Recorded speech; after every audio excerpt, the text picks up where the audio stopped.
Hi guys, welcome back. I am Vivek Singhal from tradingwithvivek.com और आज हम बात करने वाले हैं वेलिएंट ऑर्गेनिक के बारे में। वेलिएंट ऑर्गेनिक एक केमिकल कंपनी है, केमिकल कंपनी जो स्पेशलिटी केमिकल्स बनाती है अलग अलग फील्ड्स के लिए, और इसमें मुझे काफी अच्छा पोटेंशियल नजर आता है।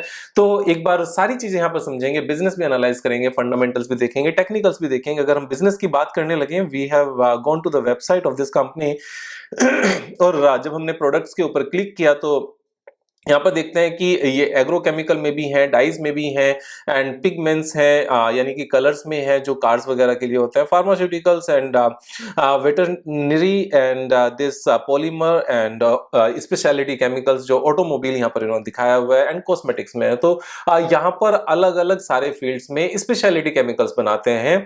So this is a growing business, क्योंकि जितने भी तरह के यहाँ पर केमिकल्स बना रहे हैं ये सारे ही फील्ड्स अपने आप में ग्रोइंग है। तो बिजनेस यहाँ से अच्छा है, फ्यूचर ओरिएंटेड है, अच्छी यहाँ से ग्रोथ नजर आएगी। अब यहाँ पर जब हम फंडामेंटल्स की बात करते हैं तो फंडामेंटल्स में यहाँ पर कुछ चीजें बहुत अच्छी हैं। सबसे पहले रिटर्न ऑन कैपिटल एम्प्लॉयड। तो यहाँ पर जब भी रिटर्न ऑन कैपिटल एम्प्लॉयड 25-30% के आसपास होती है, वो चीज मुझे हमेशा फैसिनेट करती है, क्योंकि यहाँ इस बात से पता चलता है कि मैनेजमेंट को अपने बिजनेस से पैसा कमाना आता है। जो पैसा इन्होंने लगाया हुआ है बिजनेस में, जिस पैसे को यूज कर रहे हैं, वो पैसा कमाना आता है। So that is a good part.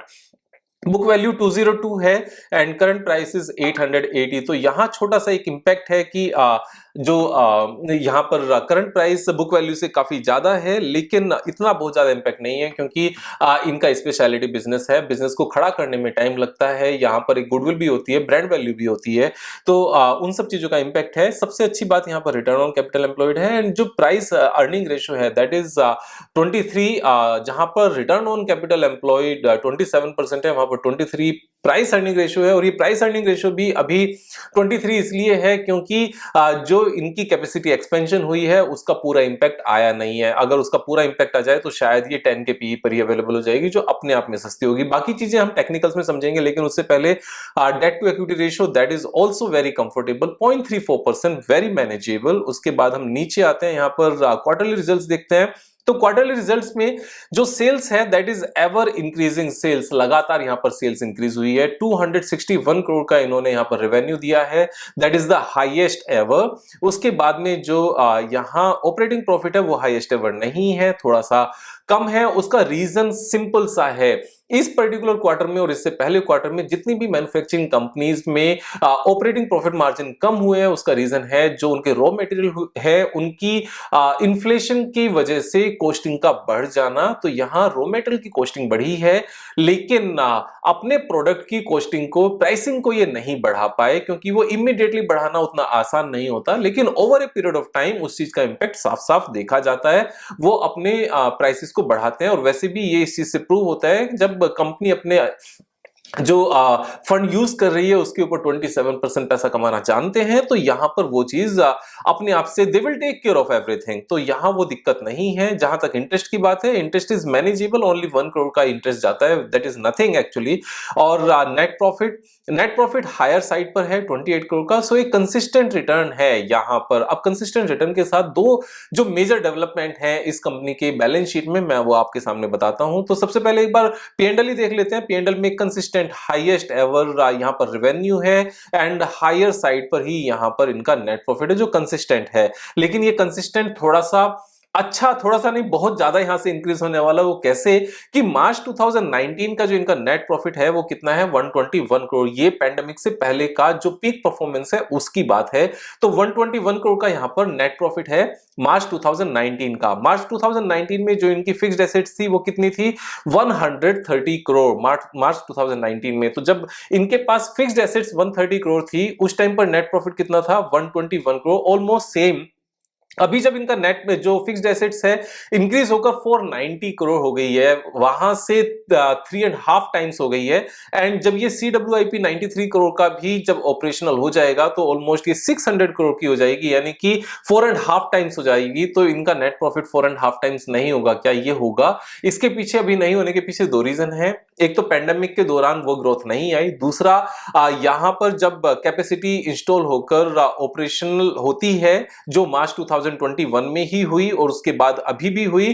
तो धीरे धीरे सेल्स बढ़ती है, इमीडिएटली जितनी हम कैपेसिटी इंक्रीज करते हैं उतनी सेल्स इमीडिएटली नहीं बढ़ती। थर्ड जो नेट प्रॉफिट में इंपैक्ट है वो ये कि रॉ मटेरियल के प्राइसेस बढ़े हैं अक्रॉस द बोर्ड, सारे ही सेक्टर्स में, सारे सेगमेंट्स में, लेकिन जो अपने फिनिश्ड गुड्स की प्राइसिंग है उनको उतना नहीं बढ़ा पाए, जो थोड़ा थोड़ा धीरे धीरे बढ़ती है। तो आने वाले टाइम में मेरे हिसाब से अगर हम इस कैलकुलेशन को देखें, जितना फिक्स्ड एसेट्स है अगर उतना ही नेट प्रॉफिट है, तो जब कैपेसिटी को 4-5 टाइम्स किया जाता है तो उसे भी रेशो में कम से कम हमारा नेट प्रॉफिट बढ़ता है। तो यहां से ऑलमोस्ट 500 करोड़ के आसपास का नेट प्रॉफिट आने वाले ईयर्स में इस कंपनी का आ सकता है। अगर 500 करोड़ के आसपास का नेट प्रॉफिट आता है, अभी मार्केट कैपिटलाइजेशन सिर्फ 2300 करोड़ है, तो फॉरवर्ड पीई का अगर हम ध्यान रखें तो उसके हिसाब से ये 5 से भी कम के पीई पर ट्रेड कर रही है। तो यहां पर जो 23 का पीई नजर आ रहा है ये पास्ट डेटा के बेस पर है, लेकिन इस पास्ट डेटा को जब हम फ्यूचर में देखेंगे कि ये कितना नेट प्रॉफिट आएगा, उसके रीजंस क्या हैं, तो वो यहां पर नजर आता है कि ये 5 के से भी कम के पीई पर करंटली ट्रेड कर रही है फ्यूचर फॉरवर्ड पीई के बेस पर। तो यहां पर फॉरवर्ड अर्निंग के बेस पर एक और चीज कि यहां पर ये इतना अच्छा करेगी, उसका एक बात से और पता चलता है। अगर हम शेयर होल्डिंग पैटर्न में जाएं तो शेयर होल्डिंग पैटर्न में क्या देखते हैं कि जो पब्लिक में यहां पर हम एक शेयर होल्डिंग देखते हैं कि निखिल परिमल देसाई जी के पास जो 1.34% के आसपास की होल्डिंग थी, बढ़ाते बढ़ाते वो 1.94 तक गए, लेकिन यहां दिसंबर क्वार्टर में इन्होंने अपनी होल्डिंग बढ़ाकर 9.04% कर दी। तो यहां पर इस क्वांटिटी में अपनी होल्डिंग को बढ़ाना, ऑलमोस्ट 7% हिस्सेदारी यहां पर परचेज कर लेना, सॉरी ये परचेज नहीं है, ये बेसिकली तारला परिमल देसाई जी से यहां पर ये शिफ्टिंग है। तो ये वो चीज नहीं है जो मैं सोच रहा था। एनीवेज इसके बाद भी एक और चीज जो यहां पर अच्छी है, अगर हम इसमें शेयर होल्डिंग पैटर्न में जाते हैं तो शेयर होल्डिंग पैटर्न में जब हम देखते हैं तो प्रमोटर्स के पास कितनी हिस्सेदारी है, 39% है। एफआईआईज ने यहां पर अपनी हिस्सेदारी थोड़ी सी बढ़ाई थी सितंबर 20 के बाद में जब इनका आईपीओ आया था, और डीआईआईज के पास सेम होल्डिंग है, कोई इंपैक्ट नहीं है। जो पब्लिक के पास ये 57% नजर आ रहा है ना, ये पब्लिक के पास नहीं है सारा, ये किसके पास है, यहां पर बहुत सारे एचएनआईज हैं, ये उनके भी पास है। तो 2 + 2 4 2 6 and 3 9 9 + 9 18 20 22 27 और 27%, इस 57% में से 27% एचएनआईज के पास है। एक चीज हमेशा ध्यान रखना, जब भी किसी कंपनी में आपको एचएनआईज के पास इतनी बड़ी क्वांटिटी में यहां पर हिस्सेदारी देखने को मिलेगी तो वो एक पॉजिटिव साइन होता है, क्योंकि एचएनआई अपने पैसे को सबसे ज्यादा समझदारी से लगाते हैं। उसका सबसे बड़ा रीजन क्या है, क्योंकि वो उसका अपना पैसा होता है, वो इंस्टीट्यूशंस नहीं होते कि किसी क्लाइंट का पैसा आया और हमने उसको यूज कर लिया, मींस मार्केट में इन्वेस्ट किया।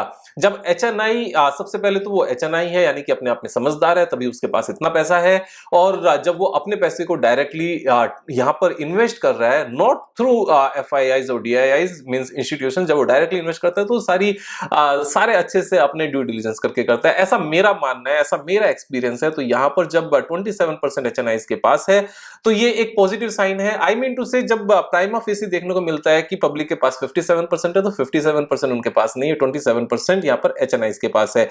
बाकी सारी चीजें यहां पर अच्छी हैं, लगातार ग्रोथ है। अब टेक्निकल चार्ट पैटर्न की बात करते हैं। जब टेक्निकल चार्ट पैटर्न में हम यहां पर देखते हैं तो इस कंपनी का आईपीओ जब आया था, ये अक्टूबर की बात है, तब उसके बाद में ये ऊपर गया 1933, मींस इसने हाई कितना बनाया, इसका जो हाईएस्ट हाई है that is 1990, 1990 was the share price and currently it is quoting at 876। तो जब 876 पर ये ट्रेड कर रहा है, यहां पर करंट प्राइस से लेकर अगर हम इसको लाइफ टाइम हाई तक का भी एक बार इसको देखने लगे, देन दिस इज 127%, 128%। तो 128% अगर गेन हमारा अगले 2.5 ईयर्स में भी आ जाता है, तब भी 40% से ज्यादा की सीएजीआर आती है। सिर्फ लाइफ टाइम हाई तक पहुंचना है, और लाइफ टाइम हाई तक पहुंचना बड़ा आसान है जब हाईएस्ट एवर कंपनी की परफॉर्मेंस हो और fixed assets means installed capacity अच्छे से इंक्रीज हुई हो, और वो इंक्रीज कैपेसिटी का अभी रिजल्ट आना बाकी हो। तो यहां पर जब नंबर्स नेट प्रॉफिट भी हाईएस्ट एवर आएगा तो ये हाईएस्ट एवर पर अपने आप चला जाएगा। और हाईएस्ट एवर पर क्यों जाएगा, because company knows how to do business. 27% ROCE ही है कंपनी की, उनको पता है कि अवेलेबल फंड के ऊपर पैसा कैसे कमाते हैं। तो सारी चीजें यहां पर अच्छी हैं। I am bullish on this stock. आप अपने हिसाब से ट्रेड करेंगे, मेरे कहने से यहां पर दोस्तों का शेयर करेंगे, उनको भी बोलेंगे कि किस तरीके से हम यहां पर चीजों को एनालाइज करके मार्केट में सोचकर समझकर सीखकर पैसे लगा सकते हैं। यहां अनजाने में पैसे लगाना गलत है। मेहनत की कमाई है, समझदारी दिखानी है। जब चीजें नीचे आए और फंडामेंटल्स अच्छे हों तब पैसे लगाने चाहिए। कल फिर मिलेंगे एक नए वीडियो के साथ, तब तक मजे करो। Thank you so much, have a nice day.